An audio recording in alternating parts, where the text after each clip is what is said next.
हरे कृष्णा। तो आपका स्वागत है वात्सल अमृत के सेमिनार सेशंस में। अभी षड दर्शन हम कर रहे हैं, तो आज फिफ्थ क्लास है हमारी। अभी तक हम लोग न्याय दर्शन कर चुके हैं। वेदों के बारे में जाना था, न्याय के बारे में जाना था, न्याय दर्शन के बारे में। और हम चर्चा कर रहे थे हमारा जो दूसरा दर्शन है। मैं एक मिनट स्क्रीन शेयर।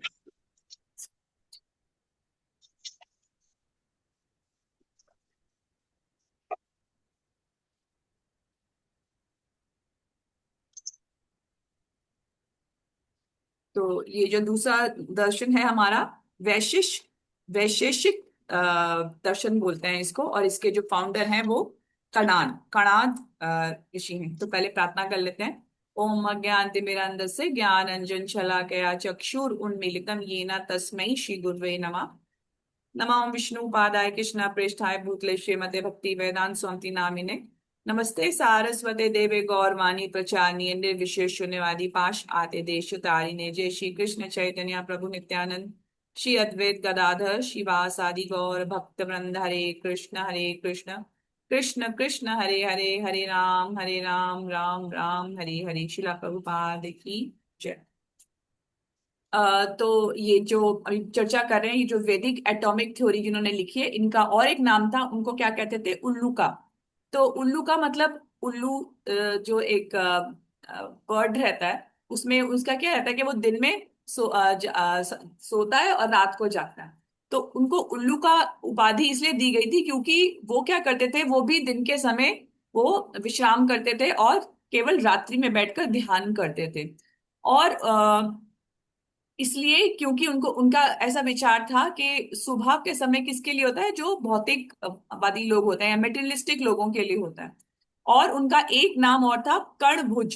कण मतलब एटम। क्योंकि वो दिन भर सोते थे, तो लोगों को ऐसा विचार आता था ये खाते क्या है, तो ये शायद परमाणु ही खाते हैं, एटम ही खाते हैं। तो इनको कणभुज भी कहते थे सब लोग, क्योंकि उन्होंने कभी देखा नहीं कि वो रात के समय अपना जैसे भी जो भी उनको भिक्षा लेना है या जैसे भी उनको करना होता है, वो उसका इंतजाम करते थे। तो लोगों का यही विचारधारा थी कि ये एटम ही खा रहे हैं, एटॉमिक थ्योरी बना रहे हैं और परमाणु ही खाकर ये जीवित है। उल्लू का और कणभुज इनका नाम था। तो इससे पहले जो हमने न्याय दर्शन किया था, न्याय दर्शन में किसके ऊपर जोर था? प्रमाण के ऊपर। मतलब इंस्ट्रूमेंट, जैसे एक कोई वस्तु है, उसको नापने के लिए, उसको मेजर करने के लिए, है ना, तो स्केल जैसे होता है। और ये जो ये दर्शन है, इसमें किस पे बहुत ज्यादा जोर किस पे रहता है? ऑब्जेक्ट पे। प्रमेय। ये वो प्रमाण के ऊपर है फोकस। और यहाँ पे इन लोगों का फोकस क्या होता है? जो वस्तु है। तो वैशेषिक का अर्थ है विशिष्ट भेद। हम्म, वो तर्क पे रहते हैं। न्याय दर्शन किस पे चलता है? तर्क पे। जैसे हम भक्ति लता बीज बोलते हैं ना, श्रद्धा की भक्ति लता बीज है। फिर आप इस तरह के उदाहरण देते हैं कि एक फ्लावर आ रहा है, उसके बाद भक्ति लता बीज में श्रद्धा है, साधु संग है, ऐसे ऐसे करके ये लता बढ़ती है, फ्लावर आते हैं, फूल आते हैं। तो ये सब क्या है? ये न्याय है, ये तर्क है, ये उदाहरण है, एलिगरीज है उनका। ये एक सिस्टम था कार्य करने का। और जो इनका दर्शन क्या होता है? भेद करना। विशिष्ट मतलब जो भी वस्तु है उसके अंदर एक विशिष्ट गुण जरूर होगा। जैसे जैसे दही है और दूध है, एक ही चीज है, लेकिन उनकी क्वालिटी में डिफरेंस आता है। तो श्री मध्वाचार्य जो हैं, उन्होंने स्थापित किया है द्वैत वेदांत। पंचभेद। पांच तरह के भेद होते हैं, हम सब जानते हैं, फिर भी एक बार रिपीट कर सकते हैं कि ईश्वर और जीव में भेद। मतलब किसी भी चीज की जानकारी जाना, इनका मूल क्या था? ये जानना चाहते थे कि सब चीजों का स्रोत क्या है ना, सोर्स क्या है। तो उन्होंने क्या बोला? सोर्स जानने के लिए आप तर्क करिए और जानकारी प्राप्त करिए, प्रत्यक्ष प्रमाण पे जाइए, अनुमान पे जाइए। लेकिन ये क्या कर रहे हैं? ये कहते हैं भेद। कि हर एक वस्तु में कोई ना कोई क्वालिटी होगी जो उसको दूसरी वस्तु से अलग करती है। तो भेद में बताते हैं कि ईश्वर और जीव में भेद होता है। क्या भेद होता है? कि ईश्वर स्वतंत्र रहते हैं हमेशा और जीव उन पर निर्भर रहता है। फिर ईश्वर और जड़ में भी भेद होता है। ईश्वर क्योंकि कॉन्शियस है, चेतना मुक्त है, उनमें परम चेतना है। और पदार्थ जो होते हैं या जड़ वस्तु है, उसके अंदर वो निर्जीव रहता है। फिर जीव और जीव में भी भेद होता है। दो जीव हैं तो क्या होता है कि दो आत्माएं कभी भी एक जैसी नहीं होती, उनके अंदर अपनी विशिष्टता और योग्यताएं रहती हैं। भगवान ने सभी को एक यूनिक क्वालिटी दी है या स्किल, अभी जैसे माता जी बता रही थी, उसी स्किल को हमें कृष्ण भावनामृत में अर्पित करना है भगवान को। तो दो जीव भी एक जैसे नहीं होते। उसके बाद जीव और जड़ में भी अंतर होता है। सिंपल सा अंतर है कि आत्मा चेतन होती है और पदार्थ अचेतन होता है। फिर जड़ और जड़ में भी भेद होता है। क्या? कि कोई भी पदार्थ एक दूसरे से मिलता नहीं है। जैसे एक मेज और कुर्सी है, अलग अलग है। अब आप यहां पर नोटिस करेंगे कि ईश्वर ईश्वर में भेद नहीं होता, ईश्वर एक ही है ना। हमने देखा यहाँ पर कि ईश्वर जीव में भेद है, ईश्वर जड़ में भेद है, जीव जीव में भेद है, लेकिन भगवान जो है वो एक ही। ईश्वर में कोई भी भेद नहीं होता। He is one without second, he is supreme personality of God. तो चैतन्य महाप्रभु का यहाँ पे एक बहुत अच्छा एग्जाम्पल आता है। चैतन्य महाप्रभु एक बारी मिट्टी खा रहे होते हैं, तो उनकी माता सच्ची माया आती है, बोलते हैं कि क्यों तुम मिट्टी खा रहे हो? बोले एक ही तो बात है, सब चीज मिट्टी से तो आता है, तो मिट्टी मिट्टी खाने में क्या दिक्कत है ना। वो यहाँ पर एक सिद्धांत स्थापित करते, तो माता जी सची माता उनको बोलती है हाँ ठीक है, मिट्टी और जो आपका बर्तन है, मिट्टी का बर्तन एक है, लेकिन अगर मैं तुमको दूध यहाँ मिट्टी पे डाल दूं तुम पी नहीं पाओगे, अगर मैं तुम्हें कुल्हड़ में दूं तो आप पी पाओगे, है ना। तो भेद जब होता है तो उसकी उपयोगिता भी होती है। तो इस तरह से चैतन्य महाप्रभु जो है, ये एक एग्जाम्पल उन्होंने अपनी लीला के समय प्रस्तुत किया था। तो ये जो दर्शन है इसमें 10 अध्याय हैं। और प्रत्येक अध्याय में 2 खंड है।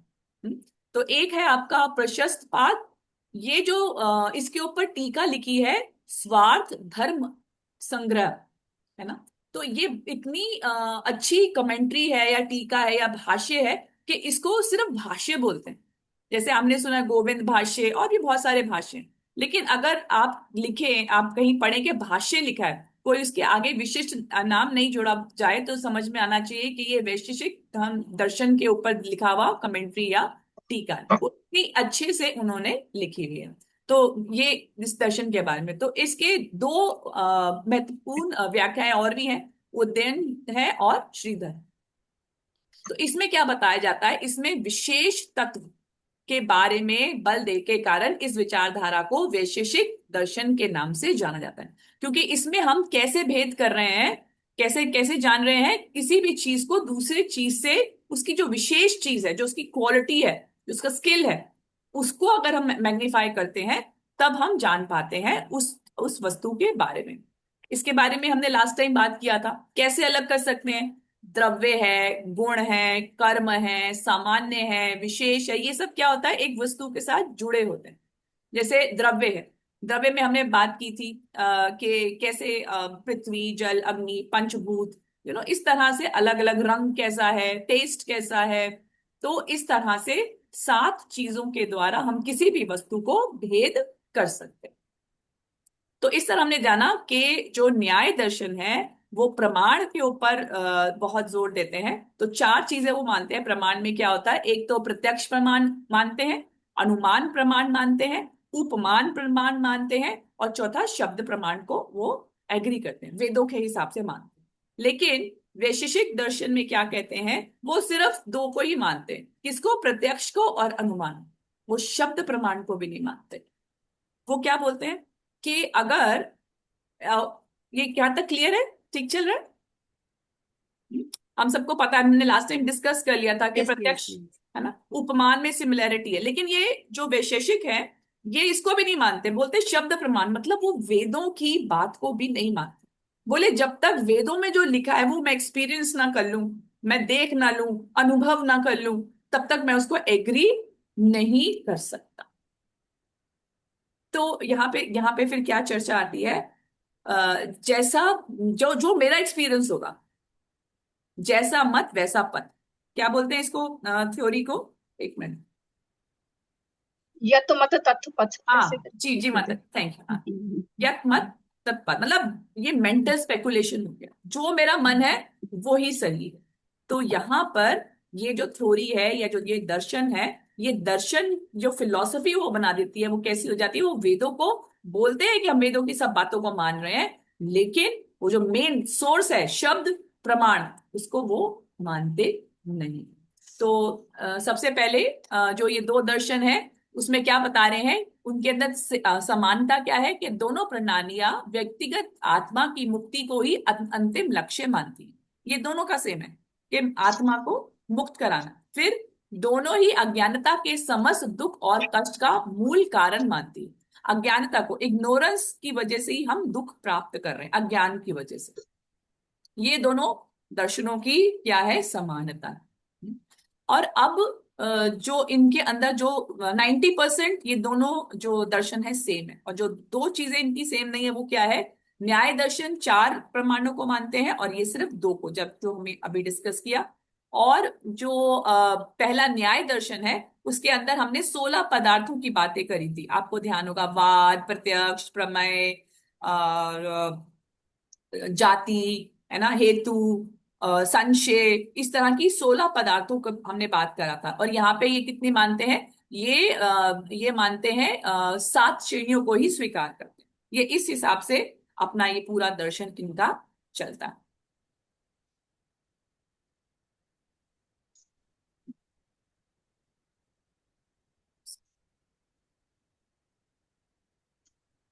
तो अब हम आते हैं, अब इनको खंडन करना। हम्म, इनका खंडन कैसे किया जाए, तो ये क्या क्या बोलते हैं। तो खंडन कैसे किया जाता है, अधिकरण। जो वेदांत सूत्र होते हैं उनके अंदर अधिकरण होते हैं, सेक्शंस होते हैं। जो अभी आप देखिए जो वेदांत सूत्र शिला व्यासदेव जी ने लिखा है। हम्म, तो व्यासदेव जी ने जो लिखा है उनके जो सूत्र हैं और जो भागवतम में श्लोका है, वो एक आप मिला सकते हैं। अगर कोई मैं आपके साथ फाइल शेयर करूंगी, जो महाराज हैं हिज होलीनेस पद्म भक्ति महाराज, उन्होंने एक एक भागवतम का जो श्लोक है वो वेदांत सूत्र के हिसाब से लिखा हुआ है कि ये वेदांत सूत्र है, इसके अगेंस्ट ये बताया गया है भागवतम में। ये श्लोक उससे अप्लाई करता है, उसको अधिकरण बोलते हैं। सेक्शन जो होते हैं उनके अलग अलग सेक्शंस को अधिकरण बोलते हैं। तो ये प्लीज कोई पढ़ देगा, ये उनकी, ये वो मानते हैं। अब इन्हीं चीजों को हम बताएंगे, इनका खंडन करेंगे या रिफ्यूट करेंगे। माता जी ये पढ़ देंगे प्लीज। यस, यह पूरा पढ़ना है। वैशेषिक philosophy possess that first atom have no dimension, second atom combined into molecules that have dimensions, third atoms combine because of adarasya karma, अदृष्ट, अदृष्ट drishta Karma. karma, unseen faith, fourth atom combine in fixed predictable pattern because of samvan samvavan some समन्वय, समन, saman sam samavya समन्वय। samavya जी माता जी। samavya. And fifth is atom process the quality of form, taste, aroma, and touch. If atoms are without dimension, then there is no logic in arguing that physical dimension arises from their combinations. जो इनका पहला point है वो क्या बोलते हैं कि जो परमाणु होते हैं ना, इनका कोई भी लेंथ ब्रेड्थ नहीं होता, डायमेंशन लेस है ना, मतलब फॉर्मलेस है। तो यहाँ पर इस पॉइंट को रिफ्यूट या खंडन करने के लिए व्यास देव जी ने सूत्र दिया है 2.2.11।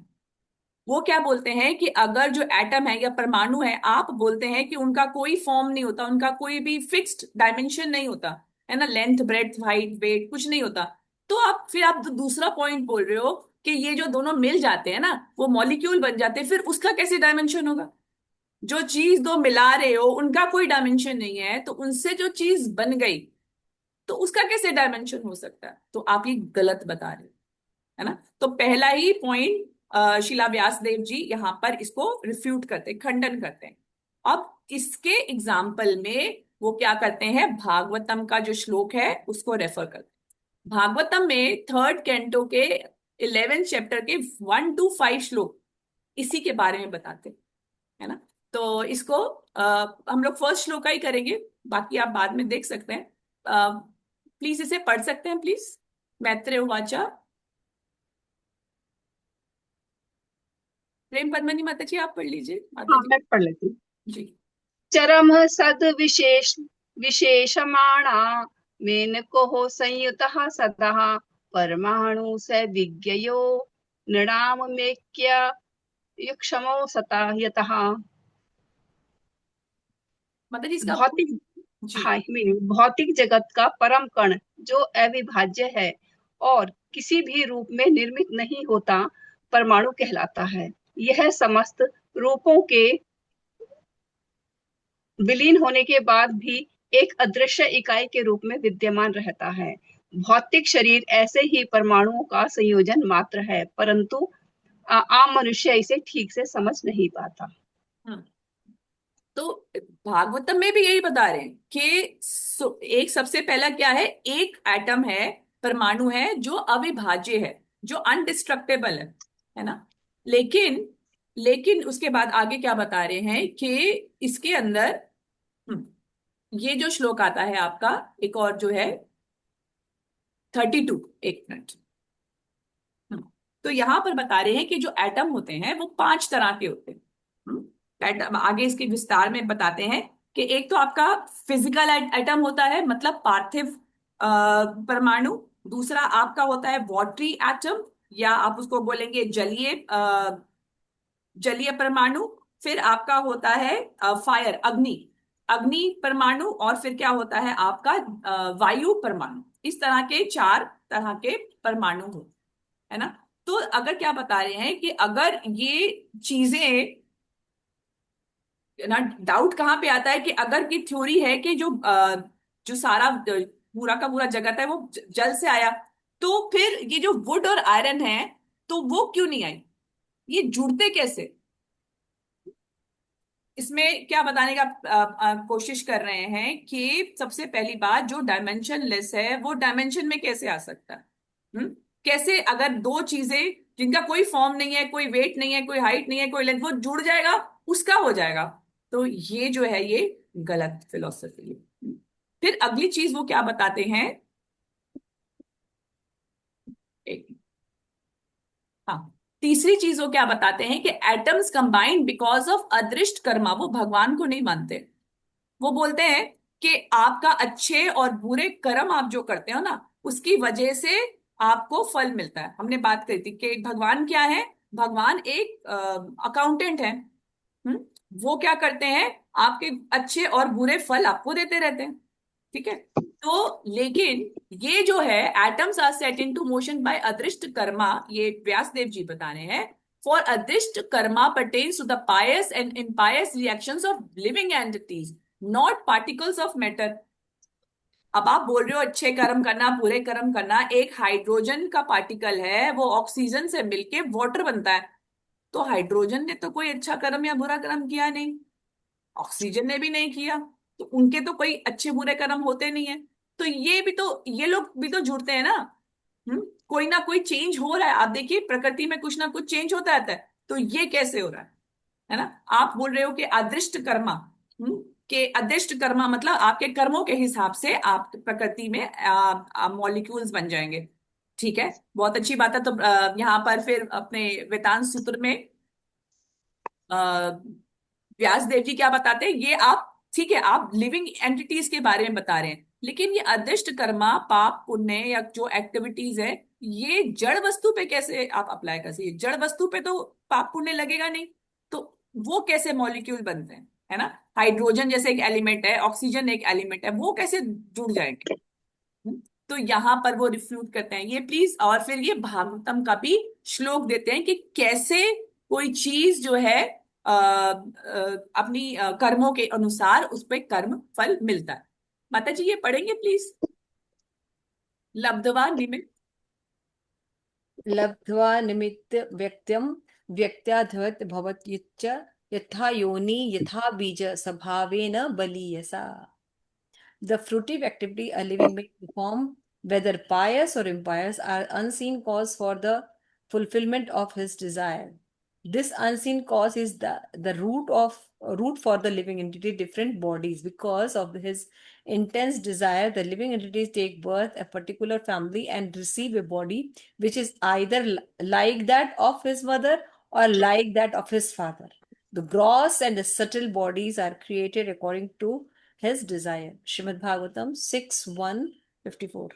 तो ये जो सिक्स कैंटो में जब शिला जो शुकदेव गोस्वामी जी बता रहे थे अजामिल के बारे में कि अजामिल इतना अच्छा ब्राह्मण था, इतना सत्यवादी था, बहुत अच्छे ब्राह्मणिकल क्वालिटीज भी थे, लेकिन उसका पतन हो गया, है ना। उसका पतन हो गया बता रहे। तो यहाँ पर एक चर्चा आती है कि आपको शरीर कैसे मिलता है। शरीर वो बताते हैं हमारा ये जो भौतिक शरीर है कैसे मिलता है, हमारे जो सूक्ष्म शरीर के जो इच्छाएं हैं उसकी वजह से हमारे को भौतिक शरीर मिलता है ना। ये जो शरीर अभी हमें मिला है वो कैसे मिला है, हमने जो कर्म किए हैं उसके हिसाब से हमें ये भौतिक शरीर मिला है। और अभी जो हमारा सूक्ष्म शरीर कार्य कर रहा है, जैसे विचार रख रहा है, जैसी धारणाएं रख रहा है ना, जैसे एटीट्यूड है, उस हिसाब से हमारा अगला शरीर बन रहा है ना। तो आगे फिर क्या बता रहे हैं, लेकिन ये किसके अंडर होता है, ये भगवान के अंडर। सेंशन कहाँ से होता है, भगवान के अंडर से होता है। तो आगे फिर एक और भी एग्जाम्पल देने भागवतम का, नेक्स्ट वाला भी पढ़ देंगे प्लीज कोई। गृह शक्त गृह नक्षत्र तारा चक्रस्थ परमाणुवादे जगत संवर्तका वासेन प्रत्येन निमिषो विभु. Influentially, star, planet, luminaries, and atom, all the universe are rotated in their respective orbit under the direction of the supreme presented by eternal Kala. तो मतलब ये जो भी होता है ये ऑटोमेटिक नहीं हो रहा है या कर्मों की वजह से नहीं हो रहा है। There is a supreme personality of godhead जिसकी वजह से ही होता है, जिसकी वजह से अगर कोई कर्म कर रहा है तो उसको फल मिल रहा है। उसका पूरा डायरेक्शन किसके पास है, ऑफिसर चाहे या यमराज है, लेकिन किसके अंडर गाइडेंस के अंडर है, भगवान के।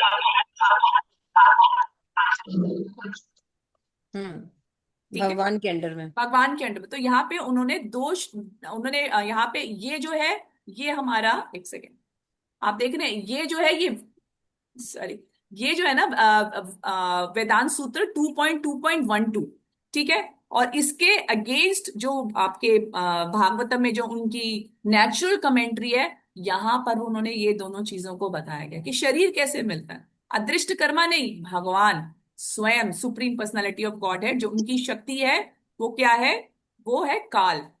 आप देखिए जब भगवान ने संरचना कर दी थी तब क्या होता है, सब चीजें हो जाती है, सब इंग्रेडिएंट्स होते हैं, लेकिन कोई एक्शन नहीं हो रहा होता। तो फिर देवता प्रार्थना करते हैं, तो काल शक्ति क्या होती है, वो प्रवेश करती है, तब जाकर यहाँ पर कोई भी एक्शन शुरू होता है। वो क्या है, काल शक्ति जिसे बोलते हैं हम लोग, उसको क्या कहा जाता है, वो मिक्स मिक्स करने के लिए, है ना। जब तक सब चीजें अलग अलग है आगे नहीं बढ़ेगा कुछ भी, लेकिन वो मिक्सिंग भी कैसे होगी, काल शक्ति से। भैरव, है ना, जिसे हम बोलते हैं काली बोलते हैं या काल शक्ति बोलते हैं भगवान शिव को, वो क्या करते हैं, एमेलिगेट करते हैं। एमेलिगेट मतलब मिक्स करते हैं। तो जो ये वैशेषिक दर्शन क्या बोलता है, अपने आप होता है अच्छे बुरे कर्मों से, नहीं बोले ऑटोमेटिक होता है। ऑटोमेटिक में कुछ भी होता है, देयर इज नथिंग ऑटोमेटिक। ये सब किसके अंडर होता है, भगवान के अंडर। तो देखिए वो इतना डीप में जाते हैं, 16 पदार्थ बता देते हैं न्याय दर्शन में, लेकिन भगवान की सत्ता को नहीं मानते हैं, अपने आप हो रहा है। उसी तरह से ये जो वैशेषिक दर्शन में भी क्या बोलते हैं, इतना बताते हैं कि भेद होता है, द्रव्य का भेद होता है, ये भेद होता है, लेकिन एंड में क्या बोलते हैं, कंबाइन कौन कर रहा है, अदृष्ट। वो कृष्ण भी नहीं बोलते, क्या बोलते हैं, अदृष्ट, दृष्टा. अदृष्ट कर्मा, अदृष्ट कर्मा बोलते हैं। सॉरी। तो अभी हमने 3 रिफ्यूट किए। पहले ये एक बार हम देख लेते हैं, ये atoms have no dimension, atoms combine into molecules that have dimensions. ये उन्होंने रिफ्यूट किया कि कैसे दो चीजें जो फॉर्मलेस है वो फॉर्म चीज नहीं बना सकती। तीसरा, एटम्स कंबाइन बिकॉज ऑफ अदृष्ट कर्मा, ये भी उन्होंने रिफ्यूट किया। In Hindi, that's I am. Dimension. Dimension. हरे कृष्णा। तो अब चौथा पॉइंट क्या है, atoms combine in fixed predictable patterns because of समन्वय, इंटरनल इनहेरेंट रिलेशनशिप। दो जो एटम है उनके लिए जड़, और उनके उनके हिसाब से आत्मा भी क्या होती है, वो जड़ पदार्थ की ही बनी होती है ना। समन्वय की स्पेलिंग एन आना चाहिए ना, हाँ वो शायद मैं तो स्पेलिंग गलत हो, हाँ जी इसीलिए पढ़ने में समन्वय आ रहा है ना, हाँ हाँ गलती हो, समन्वय होना चाहिए, ऐसे नहीं है। स्पेल। तो मदन जी ये श्लोक पढ़ देंगे प्लीज। हाँ, ये श्लोका है श्रीमद् भागवतम का फिफ्थ, 5वें स्कंद के मदन 12वें जी अध्याय पहले का। ये पढ़ लीजिए, ये अच्छा, वेदांत सूत्र है ना। वेदांत सूत्र का है 2.2.15.16। The Vaisheshika philosophers declare atom to be eternal and dimensionless। उसके आयाम नहीं होते, हम्म, डायमेंशन माने आयाम। आया हूँ। they say they possess form, taste, aroma and touch। this is contradictory because temporary things with dimension possess these same varieties। जिसकी form ही नहीं है, उसका कलर आप बोलो कि फॉर्म नहीं है लेकिन कलर भी है, टेस्ट भी है, तो ये अपने आप में ही अपने आप को ही कॉन्ट्रडिक्ट करता है। तो अगर ये किसी का आकार नहीं है तो उसका टेस्ट कैसे होगा, कैसे होगा। उसका कोई एरोमा महक कैसे होगी, उसको कैसे टच कर सकते हैं, कंट्राडिक्टरी हो गया ना।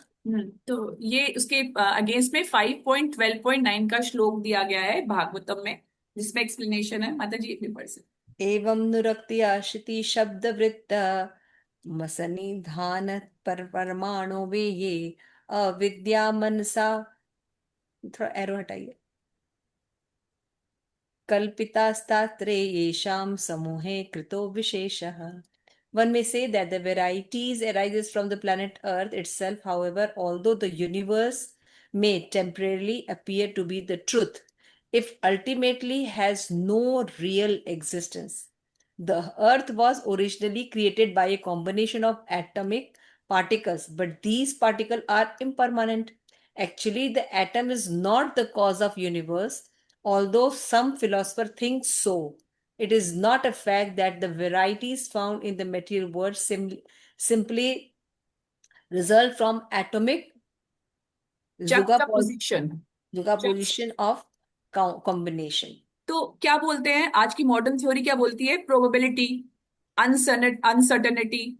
तो बोले ऐसा कुछ नहीं होता है, अनसर्टेनिटी अपने आप हो गया, कुछ हुआ, एक्सप्लोजन हुआ और ये सब चीजें हो गई, बोले ऐसा कुछ नहीं होता है कि अनसर्टेन है, everything is fixed, it is planned and it is under the control of Krishna, ईश्वरा परम कृष्णा, मतलब cause of all the causes. तो यहाँ रोहुगण ने पर, ये श्लोका बोला है ना, हाँ 5वें स्कंद में रोहुगण जो है ये श्लोका बोल रहे हैं, जड़ जी, भरत। जड़ भरत। तो आपको लग रहा है कि वैरायटीज है, तो ये कैसे आ रही है, ये अपने आप से नहीं होता है, ये सब चीजें भगवान के द्वारा सृजित है। हम्म? तो मायावादी भी इनके ही आगे जो चलते हैं, मायावादी क्या बोलते हैं कि जो भी चीज को आप मेजर कर सकते हैं, है ना, वो परम नहीं हो सकती, वो ट्रांसेंडेंटल नहीं हो सकती। उनका अपना ही विचारधारा है कि जिसका भी आप कहोगे ना कि भगवान का जो रूप है ऐसा है ऐसा है ना, तो फिर वो क्या होगा, फिर वो ट्रांसेंडेंटल नहीं हो सकता, वो परम नहीं हो सकता। ये उनकी फिलॉसफी है। और बोलते हैं अगर कोई चीज फॉर्म है जिसकी, है ना, जिसकी भी फॉर्म है या रूप है, तो वो क्या होगा, भगवान ने, वो क्या है, वो जड़ है, जिसका भी फॉर्म है वो जड़ है, वो जड़ है। इसलिए भगवान का कोई फॉर्म नहीं हाँ इसलिए भगवान का कोई, मायावादी क्या बोलती, मायावादी को ये विचार है कि जिसको आप मेजर कर सकते हो ना, वो ट्रांसेंडेंटल नहीं है, परम नहीं है, दूसरा। और जो भी फॉर्म है, फॉर्म सिर्फ जड़ की होती है। परम की अगर आप बोल रहे हो कि भगवान की है। फॉर्म है, भगवान की आंखें ऐसी हैं, सुंदर है, तो फिर क्या होगा, फिर वो जो है वो भगवान नहीं है ना, वो परम नहीं है।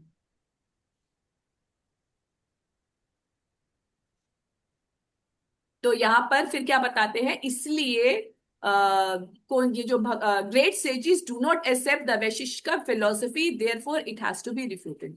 कोई भी ऋषि इसको फिलोसफी को नहीं मानता, क्यों नहीं मानता, बिकॉज इनका क्या कहना है कि कोई भी परम भगवान नहीं है, अपने आप ऑटोमेटिक हो जाता है, अपने आप अदृष्ट कर्मा से हो जाता है ना, आपके आप भगवान कुछ नहीं है, क्या है, आप अच्छा कर्म करे, कर भला तो हो भला।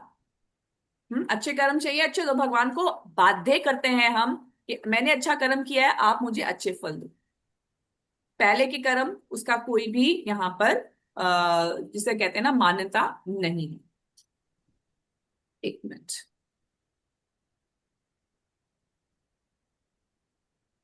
हाँ, इसमें एक चीज यहाँ पे एक बहुत इंपॉर्टेंट श्लोक था कि भगवान को जब हम मायावादी क्या बोलते हैं कि निराकार है। ये एक श्लोका बहुत अच्छा है, प्लीज इसे पढ़ देंगे माता जी। यावानः यथा भावो यत गुणकर्मकः तथैव तत् विज्ञानमस्तते मद अनुग्रहात्। ये जो श्लोक है ये सेकंड कैंटो में चतुर्श्लोकी भागवतम से पहले आता है ना। तो जब हम्म। चतुर्श्लोकी भागवतम जब भगवान ने बोली थी तो लोग इसको निराकार रूप ना ले लें, उससे पहले ये श्लोक आता है 32, 33 से मेरा मेरा 36 संपूर्ण तक। स्वरूप हम्म। अर्थात मेरा वास्तविक शाश्वत स्वरूप, मेरे दिव्य अस्तित्व, रंग, गुण और कर्म, ये सब मेरे अकारण अनुग्रह से आपके भीतर प्रत्यक्ष अनुभूति द्वारा जागृत हों। तो यहाँ पे क्या बता रहे हैं कि भगवान का रूप होता है ना। भगवान ने स्वयं बोला है सेकंड कैंटो के 9th चैप्टर में 32 श्लोक में। और जो उसका परपट है उसके अंदर शिला प्रभुपाद ने बहुत अच्छा बोला है। भगवान अपने भक्तों को अपने स्वरूप, गुणों और लीलाओं में प्रकट होते हैं। भगवान निराकार नहीं है जैसे कि निराकारवादी द्वारा गलत धारणा बनाई गई है, बल्कि उनका स्वरूप वैसा नहीं है जैसा हमने अनुभव किया है। भगवान अपने शुद्ध भक्तों को अपने स्वरूप को, यहाँ तक कि अपने माप को, अपने साइज को भी प्रकट करते हैं।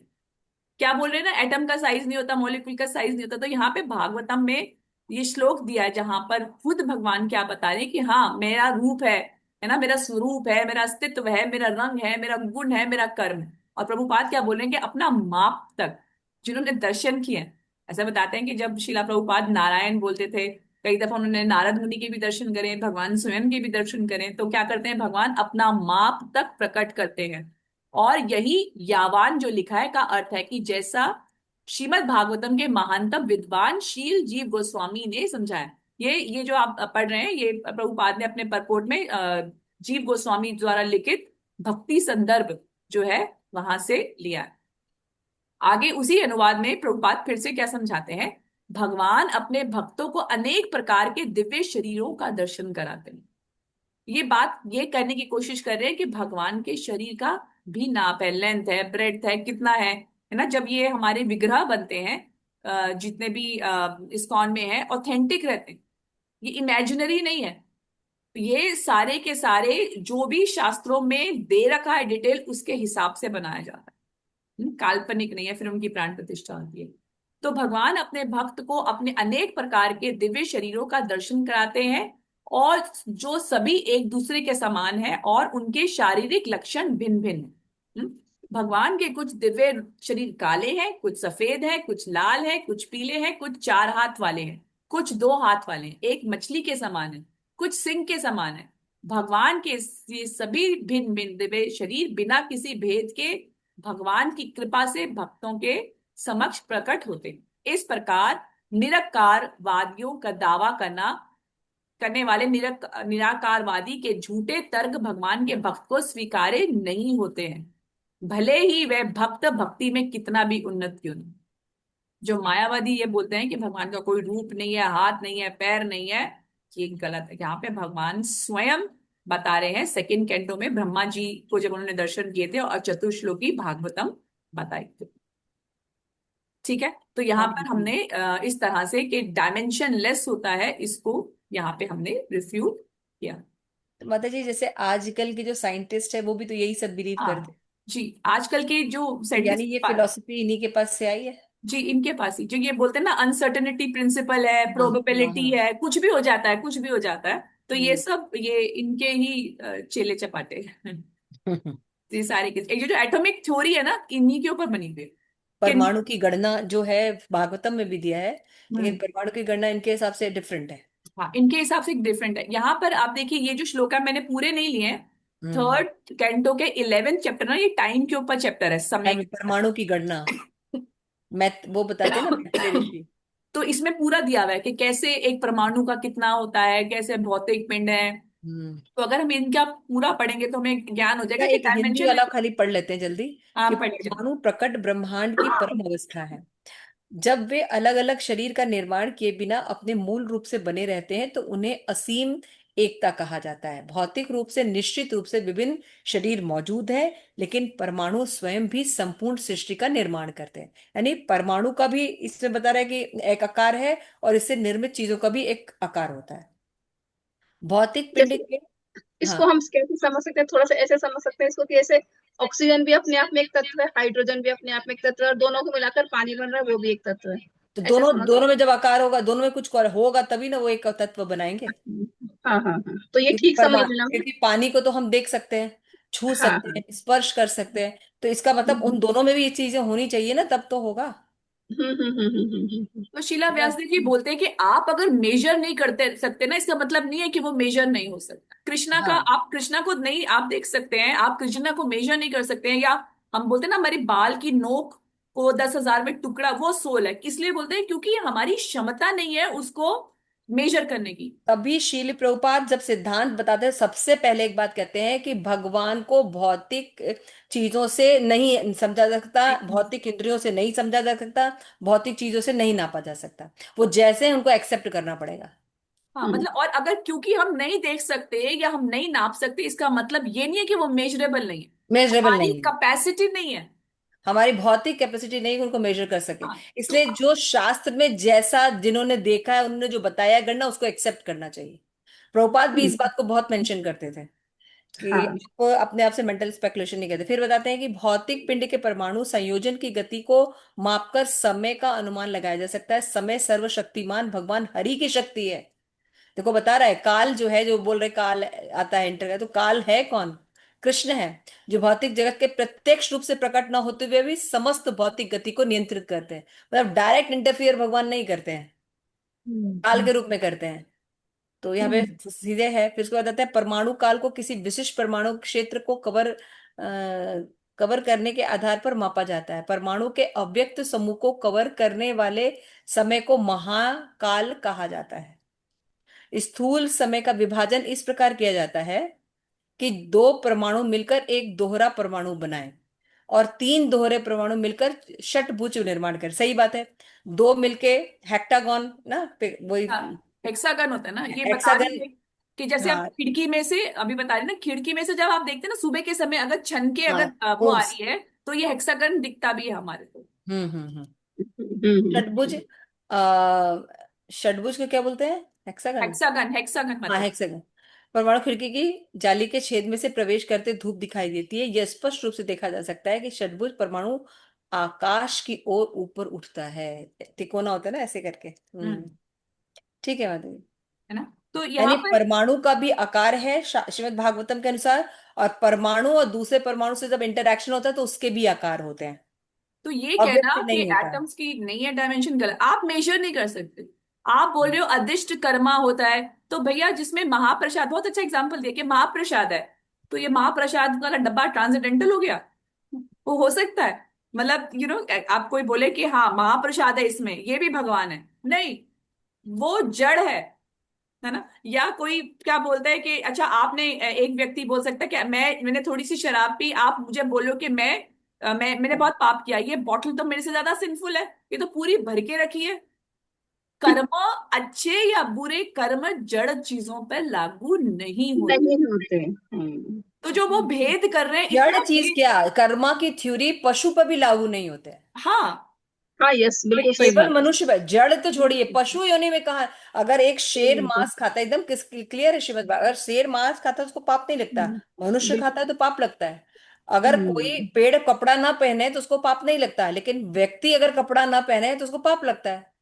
जैसे रेड लाइट का पालन मनुष्य को करना है, कुत्ते मनुष्य को को नहीं करना होता है, करना। कुत्ता तो पास हम्म। कर रहा है।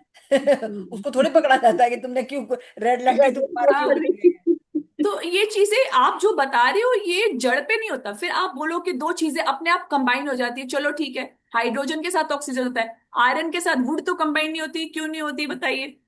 है ना। हम्म। आप बोल रहे हो दो चीजें कंबाइन हो जाएंगी जी, तो लेकिन हर चीज तो कंबाइन नहीं होती है ना। कोई कोई चीज जिस तरह की इसकी प्रकृति होगी, तो आप देखिए लकड़ी और लोहा कंबाइन हो जाता है, मिल जाता है, एक कोई चीज बनती है, नहीं बनता।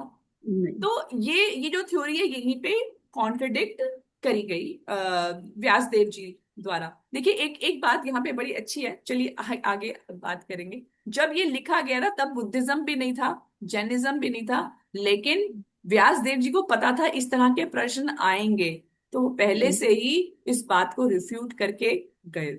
अब इस बात का आंसर उन्होंने ऑलरेडी दिया हुआ है, ये हाँ, हमने कर लिया था। शून्यवाद। हाँ, निर्विशेषवाद, शून्यवाद, इनको पहले ही किया लेकिन बाद में ये थ्योरीज आई। ठीक है। तो अब ये क्या बता रहे कि और लास्ट में क्या बोलते हैं कि जो बड़े जो जो भी संत हैं वो वैशिष्टिक थ्योरी को नहीं मानते हैं, है ना। तो इसका कहाँ हम्म। पे एग्जाम्पल दिया है, भागवतम के 5:12-11 में। माता जी ये श्लोक पढ़ देंगे, hmm. Five. Five sorry, twelve eleven एक मिनट। इसको बड़ा करूं क्या? रोगन का 11 श्लोका। ये है ना माता जी, ये जो स्क्रीन पे दिख रहा है देखिए। मैं पढ़ रही हूँ। ज्ञान विशुद्ध, यही ना। हाँ जी जी जी। ज्ञान विशुद्ध परमात्मा मेक अंतरम तद बहिर्ब्रह्म सत्तत सत्यम प्रत्यक्ष प्रशांत भगवत शब्द यद वासुदेवम कवियो वदंती। तो बोले कि कौन है अल्टीमेट ट्रूथ, कौन है ना। उनके हिसाब से अल्टीमेट ट्रूथ क्या है, एटम। एक एटम जो है वो इस प्रकृति का पूरा सोर्स है। बोले नहीं, एटम नहीं है। तो भगवान यहाँ पे स्वयं बताते हैं कि अल्टीमेट ट्रूथ क्या है, मतलब इसका ये भी पर्सन। वॉट। हाँ, इसका एक मिनट, 12 था ना। 5:12-11। एक मिनट।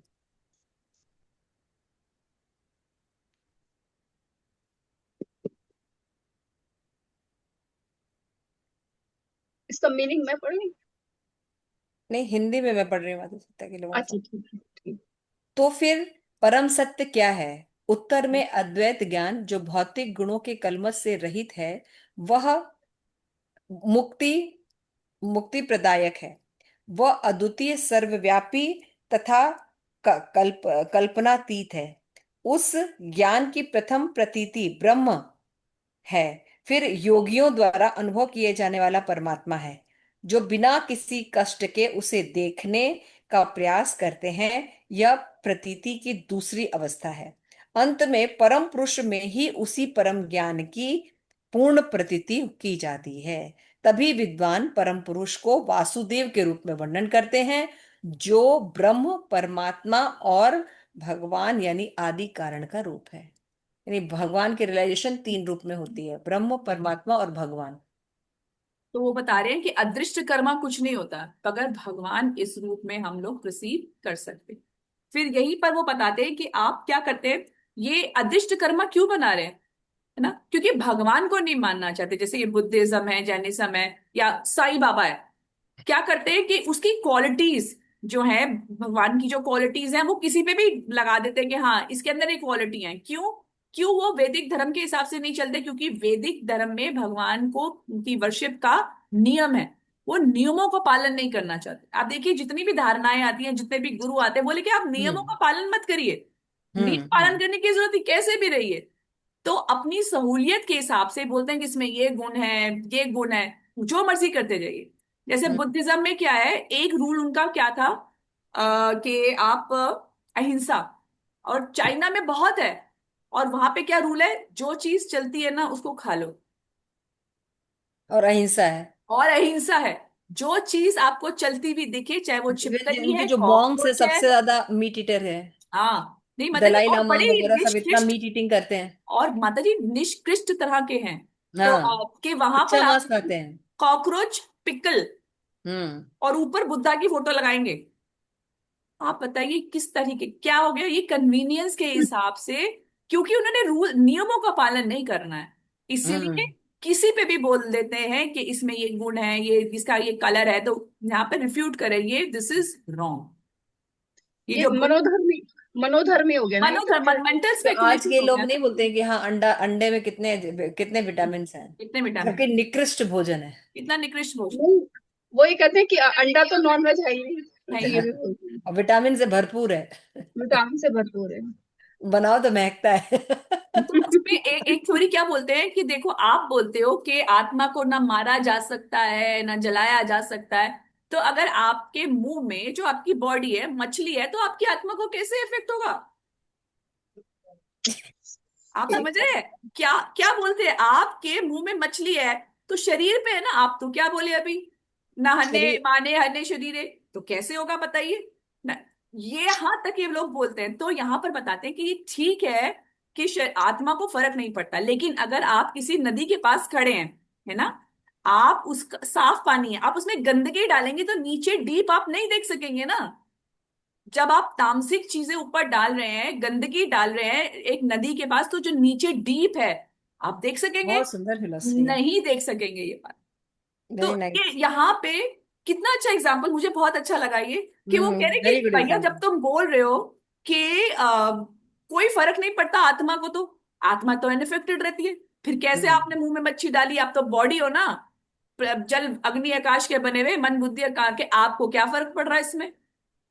तो यहाँ पे वो एग्जाम्पल देते हैं कि भैया आप एक क्या कर रहे हो, सूरज के आगे आप पर्दा डाल रहे हो ना, तामसिक पर्दा डाले तो आपको क्या दिखेगा? आपकी चेतना शुद्ध कैसे होगी? अब जैसे कि कोई व्यक्ति कहे कि सूरज नहीं निकला, कमरा में पूरे बंद करके पर्दा गिरा हाँ, के रखे कि सूरज है नहीं, है नहीं, तो उस व्यक्ति को क्या कहोगे? तो उस व्यक्ति को क्या कहोगे? हाँ, तो भाई तुमने एक पर्दा डाल के रखा है, तो तामसिक चीजें खाने से आत्मा नहीं है।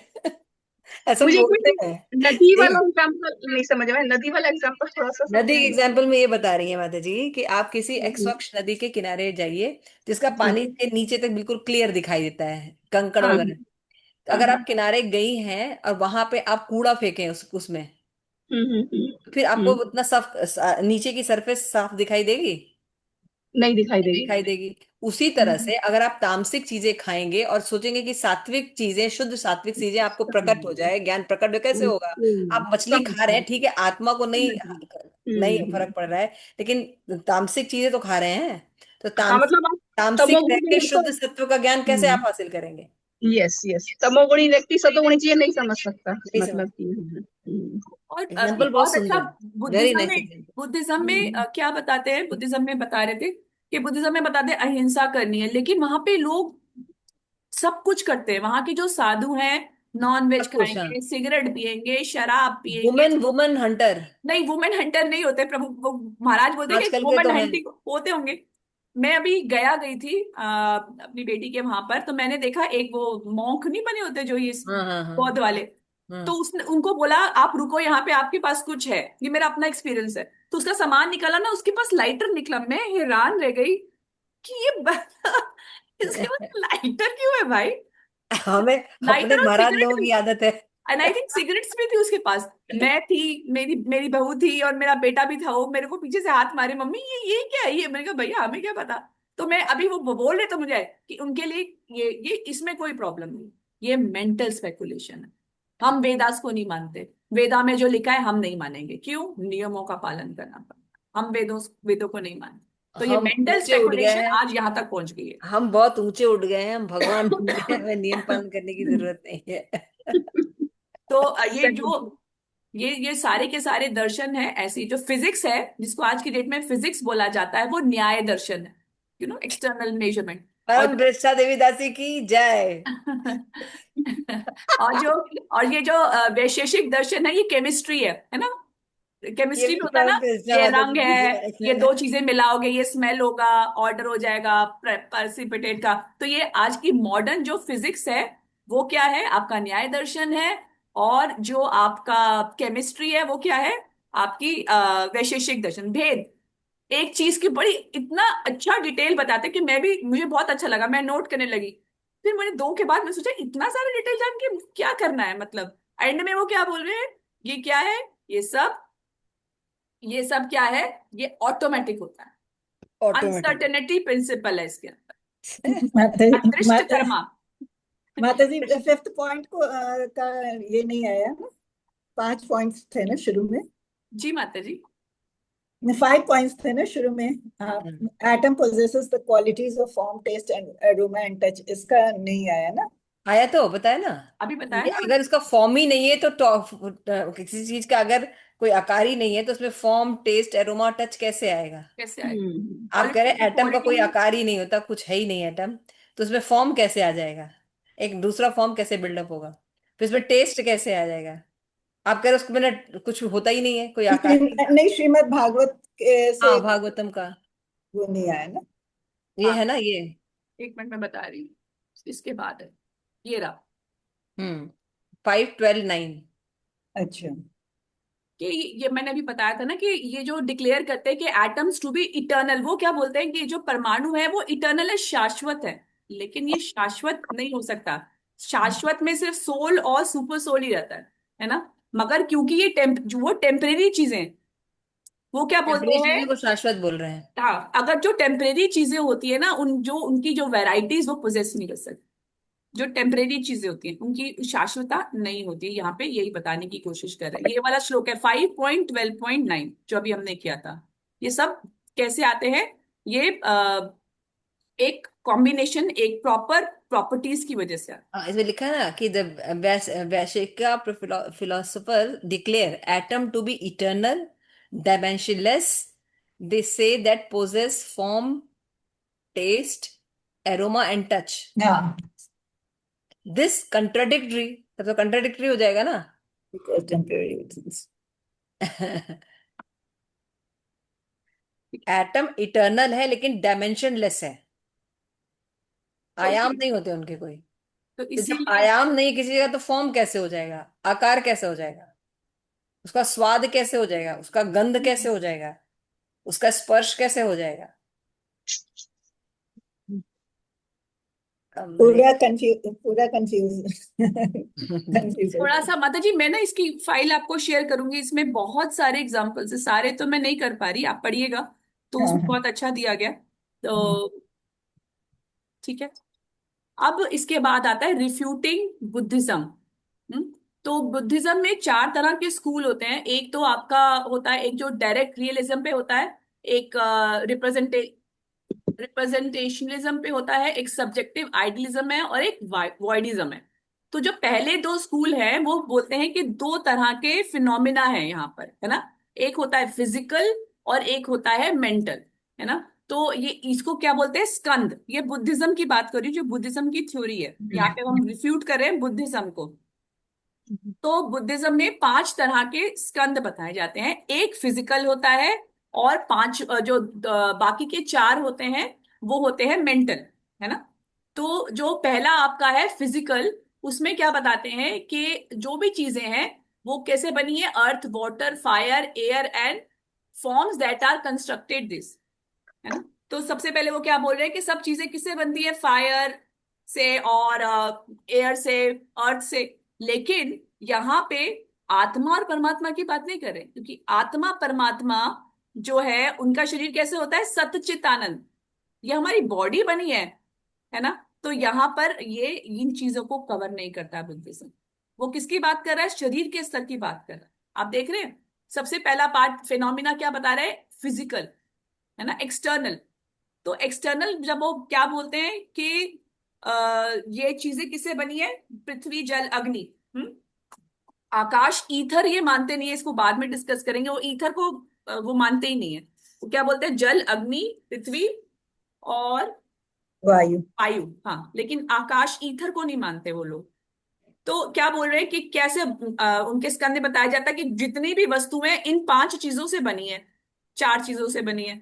लेकिन ये आत्मा तो इसका नहीं बना है, परमात्मा भी इसके नहीं बने। तो यहाँ पे उनकी रिफ्यूट होती है कि ये जो चीज है इस फिनोमिना से नहीं बना। फिर अगली चीज वो क्या बताते हैं, बाकी के चार स्कंद क्या है, जो मेंटल स्कंद है उसमें वो क्या बताते हैं, एक मिनट। हाँ, तो इसमें वो फिर आगे क्या बताते हैं कि जो एक्सपीरियंसेस होते हैं, हमारे को अच्छा लगता है, बुरा लगता है, हमारी फीलिंग्स होती हैं, हमारी इमोशंस होते हैं, है ना। तो ये जो चीजें, ये सेकेंड फिनोमिना है। जैसे ये आप देखिए, यहाँ पे लिखा हुआ है all physical phenomena other form other four skandha. पांच में से एक स्कंदा किसकी बात कर रहा है, एक्सटर्नल, पृथ्वी, आपका जो शरीर है इसका बना है। जो बाकी के चार स्कंद हैं वो मेंटल फिनोमिना पे बेस्ड है। वो क्या बोलते हैं, एक मिनट। गुणवान। हाँ, सबसे पहले तो आपका रूप आ गया, जो फिजिकल था वो आपका था रूप, है ना। और दूसरा आता है विज्ञान, है ना, कॉन्शियसनेस की जो बात है, ईगो की जो बात है। फिर आता है वेदान, परसेप्शन, कि आपको ऐसे। प्लेजर होता है या गुड। पेन होता है। उसके बाद आपका आता है संजना, मतलब नाम, वर्ड्स, है ना। और फिर आपका आता है संस्कार, कि आपके इमोशनल एक्सप्रेशंस, आप किसी को पसंद करते हैं, हेट करते हैं, लव करते हैं, तो वो बोलते हैं ये बस 5 चीजों के अंदर ये पूरा का पूरा जो जगत कॉन्स्टिट्यूट होता है। अब ये पांचों की पांचों चीजें जो हैं भगवान को कवर नहीं करती और आत्मा को भी कवर नहीं करती, क्योंकि पहले क्या बोला, ऊपर जो फिजिकल है, जो रूप है, वो 4 चीजों से बना होता है, लेकिन आत्मा तो इन चीजों का नहीं बना है ना। फिर बाकी के 4 चीजें क्या बोला, कि आपका मेंटल। आपको प्रसन्नता होती है, आपको दुख होता है, आपको हेट होता है, एनवी होती है, तो ये किसी व्यक्ति को होते हैं ना, ये तो एक्सपीरियंसेस है ना। मुझे होता है ना हेटरेट, हेटरेट अपने आप में कोई कोई व्यक्ति नहीं है ना। मुझे किसी से एनवी होती है, मुझे किसी से प्रेम होता है। तो ये जो चीजें बता रहे हैं ये सब क्या है, ये जड़ वस्तु की बात हो रही है, इसमें आत्मा और परमात्मा कवर ही नहीं हो रहा है ना। तो बुद्धिज्म वो क्या बता रहे हैं कि ये जो आप कर रहे हैं, even if the validity of these categories is accepted, माता जी पढ़ देंगे प्लीज ये रेड वाले में। परम दृष्ट आदि जी पढ़िए। Even if the validity of these categories is accepted, they still do not account for everything in the universe, for the spiritual nature of the super soul, and the living entities is left out. इसमें कहीं पे भी आत्मा, ये जितने उन्होंने बोला कि 5 स्कंद है जी हमारे, जिसमें हम पूरे के पूरे जगत को कवर कर रहे हैं, क्या सोर्स है, क्या क्या चीज है, इसमें आत्मा और परमात्मा की कोई बात नहीं है, ये सब एक्सटर्नल चीजें हैं। पहला स्कंद क्या है, रूप स्कंद, विज्ञान स्कंद, वेदना स्कंद, संजना स्कंद, संस्कार स्कंद, मगर इसमें जो इटर्नल ऑब्जेक्ट्स हैं उनके बारे में कोई चर्चा नहीं। माता जी इस श्लोक का ये भी पढ़ सकते हैं, इसके अगेंस्ट 1087-19, ये जो 1087-19 चैप्टर है, 10वें स्कंद का 87 चैप्टर, ये क्या है, प्रार्थनाएं हैं किसकी, वेदों की, वेदों की प्रार्थनाएं हैं, ये पर्सोनिफाइड वेदों की प्रार्थनाएं, बहुत ही डिफिकल्ट चैप्टर है, वहां पे ये सारी की सारी फिलोसफीज को रिफ्यूट किया गया। माता जी ये पढ़ दीजिए प्लीज। स्वकृत विचित्र योनिषु विषन्नव हेतुतया तर्तं तश्च काश्यन् नल्वत् स्वकृतानुकृति अथ वितथा स्वम् उष्व वितेयं तव धाम समं विरजाधियो यो अन्युयन्त्या यविभिपन्यव एकरसम्. Apparently entering among the variegated species of living beings you have created, you inspire them to act, manifesting yourself according to their higher and lower positions. Just as fire manifests differently according to the shape of what it burns, therefore those of spotless intelligence who are altogether free from material attachments realize your undifferentiated, unchanging self to be the permanent reality among all these impermanent life forms. तो ये किसकी बात हो रही है, ये बात हो रही है परमात्मा की। तो क्या बोल रहे हैं, जिनको ज्ञान होता है ना वो परमात्मा को दोनों रूप में देख पाते हैं, कैसे, उनकी ग्रॉस फिलोसफिकली भी देख पाते हैं और दूसरा रस भी देख पाते हैं, है ना। तो यहाँ पे ये क्या बता रहे हैं, जिनके पास जैसे अग्नि है, जिस भी लकड़ी से जलती है उसका शेप ले लेती है, जिस भी अग्नि से जलती है। तो श्री प्रबोधानंद सरस्वती ठाकुर ने इसके ऊपर एक व्याख्या करी है, श्रुति स्तुति व्याख्या।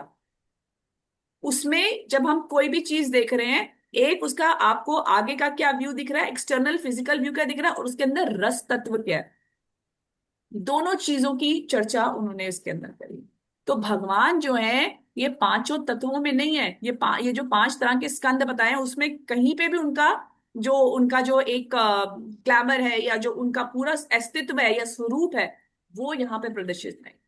वो प्रदर्शित कहाँ होता है, वो कैसे प्रदर्शित होता है, वो ट्रांसेंडेंटल है, उनके अंदर रस तत्व भी है और उनका आकार भी है और उनका डायमेंशंस भी, दोनों चीजें, है ना। उसको जानने के लिए कैसा चाहिए होगा, जो भगवान का प्रिय भक्त हो, यहाँ पर ये बताया जा रहा है।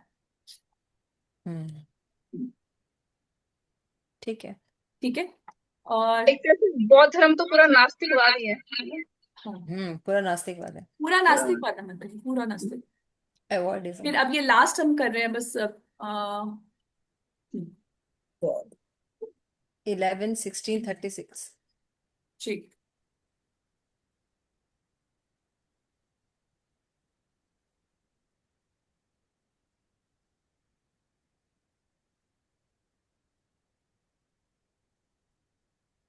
भगवान की विभूतियां। हम्म। पढ़े। हाँ जी, प्लीज पढ़िए।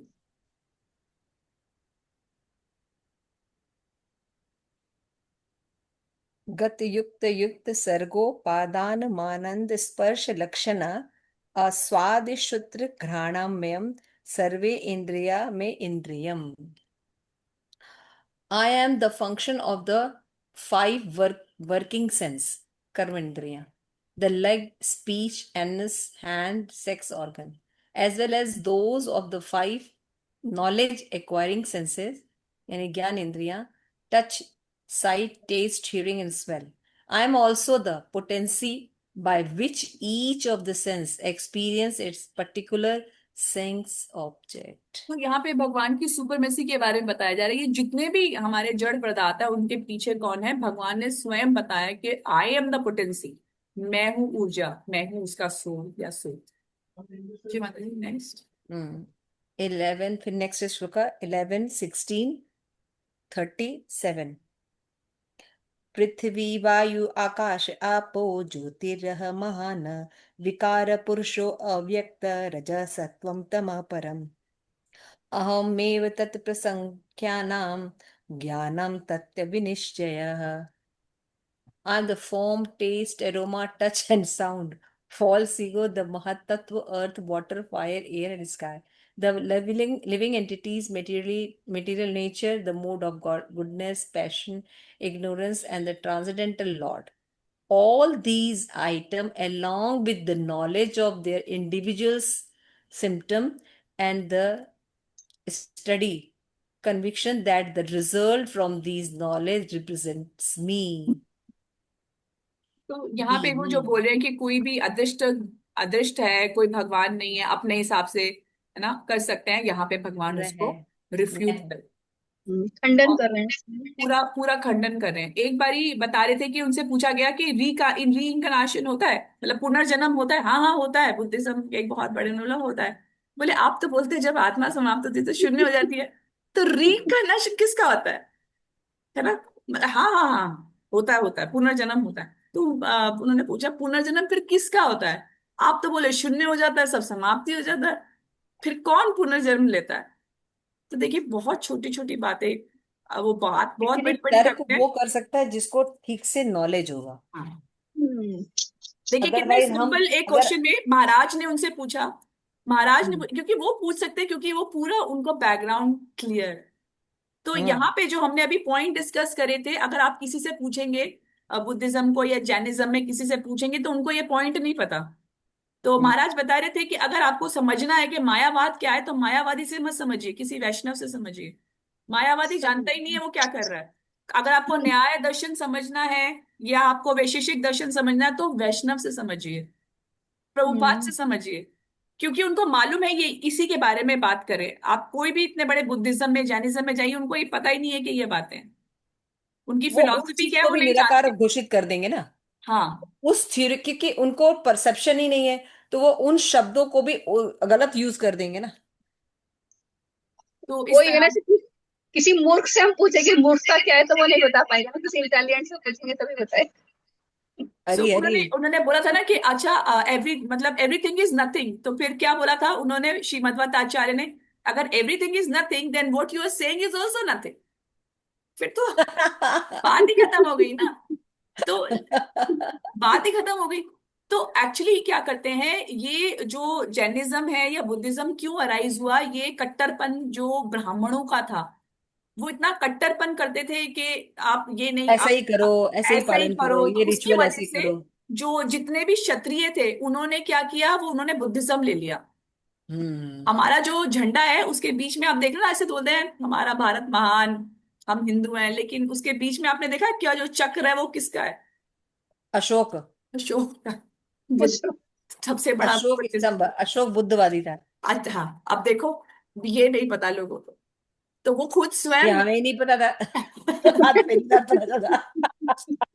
सो सो ये बात वो बताने का प्रयास करें कि हम हमें ज्ञान होना झंडा चाहिए। बनाने वाले जो महात्मा गांधी थे वो बेकार आदमी थे, इसलिए सब चीज बेकार वाला।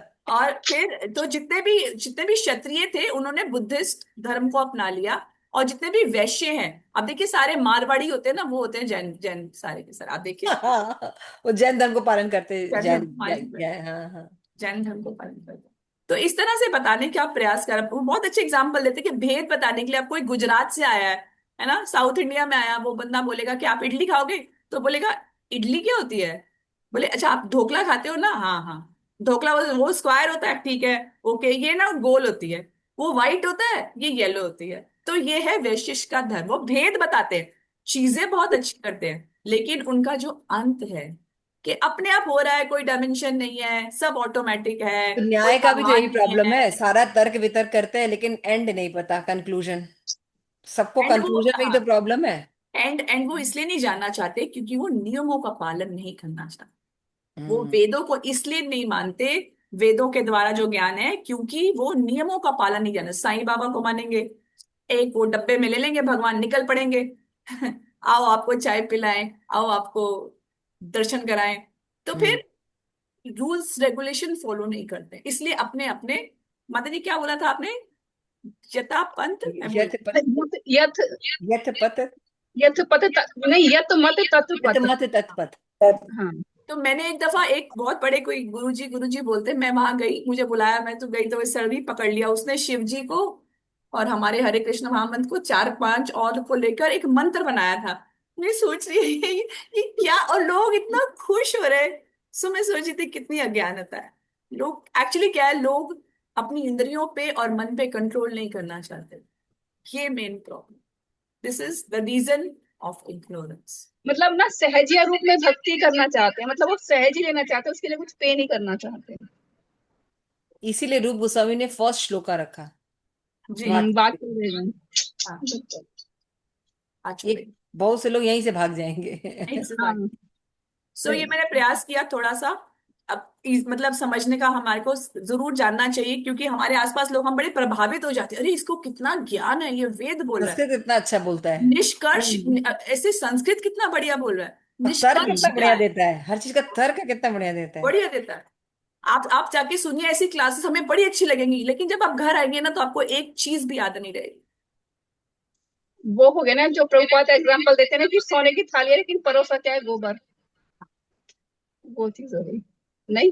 तो यहाँ पे मैं आप समाप्त। देखो ना, जितने भी आप जैसे साइकोलॉजी की क्लास एक्सेप्ट करते हो या अपने बच्चों को कुछ सिखाते हो, है ना, ये कोर्स, ये कोर्स, है ना, पेरेंटिंग के कोर्स। पेरेंटिंग के कोर्स, अच्छा, उन पेरेंटिंग के कोर्स कराने वाले खुद पेरेंट्स कैसे होते हैं? हाँ पूछो।